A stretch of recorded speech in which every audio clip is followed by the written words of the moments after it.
itinuloy pa rin ni Senator Pia Cayetano, Chair ng Blue Ribbon Committee, ang pagdinig sa maanumalyang flood control project ngayong Huwebes na na-schedule pa bago pa man maganap ang panibagong leadership sa Senado, kung saan iniluklok na Acting Senate President si Win Gatchalian Miyerkules, June 3. Kasama sa pagdinig si Senator Amy Marcos, Rodante Marcoleta, Robin Padilla, Loren Legarda at Alan Peter Cayetano. Dumating naman bilang witness ang 18 ex-Marines para magbigay ng kanilang pahayag kasama ang kanilang abogado na si Levito Baligod.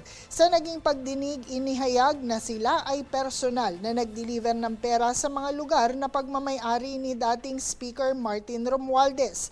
Ayon kay Baligod, nilagdaan ng mga ex-Marine ang kanilang salaysay at ang mga pangalang nandi umano ay nakatanggap ng mga maleta ng pera ay ang mga sumusunod: Representative Sandro Marcos, Terry Redon, Jervil Ruistro, dating Representative Arlene Brosas, Representative Benny Abante, Sia Adyong, Jose Alvarez, at si Joel Chua. Samantala, kasama din si Janet Garin at ang dating mga kongresista na sina Ace Barbers, Dan Fernandez, Raul Manuel at Stella Kimbo. Kasama rin sa mga nabanggit na pangalan ang ilang senador, kabilang na dito si Senator Tito Soto at si Senator Erwin Tulfo, na ngayon ay siyang bagong chair ng Blue Ribbon Committee. Babanggitin ko na, salitaan nyo naman ito eh.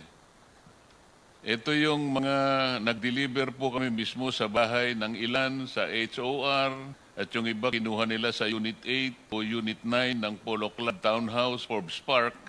Sila yung mga sumusunod: Benny Abante, Sia Adyong, Jose Alvarez. Dito binabanggit niyo kung saan kinuha eh. Halimbawa, si Benny Abante, kinuha niya House of Representatives saka sa Townhouse. Si Sia Adyong, mga congressman po ito, House of Representatives niya kinuha. Jose Alvarez sa Forbes Park House. Jojo Ang, Townhouse. Julien Baroa, Townhouse. Ace Barbers, Townhouse. Ching Bernos, House of Representatives. Arlene Brosas, House of Representatives, Townhouse.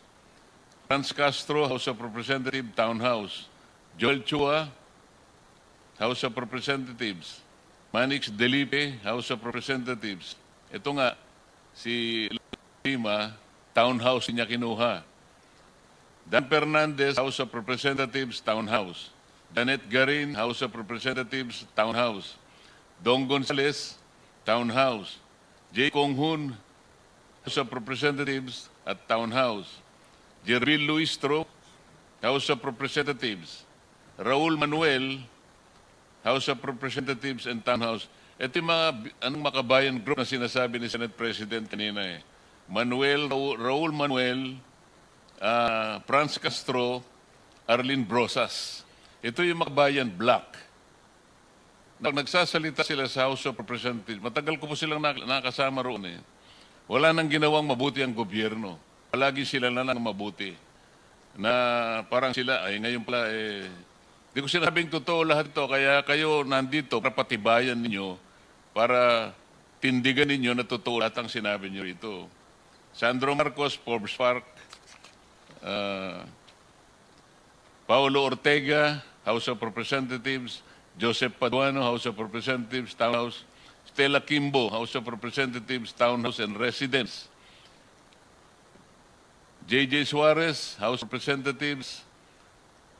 Erwin Tulfo, ayun, Green Hills, House of Representatives. Samantala, ilan sa mga pangalan na nabanggit kanina sa pagdinig ay naglabas na rin ng kanilang pahayag hinggil sa pag-uugnay sa kanila sa maanumalyang flood control projects. Ayon kay Representative Terry Redon, ito ay kasinungalingan. Ito rin ay pinabulaanan ni na Congressman Jervil Ruistro, Leila de Lima, Joel Chua at Zia Adyong.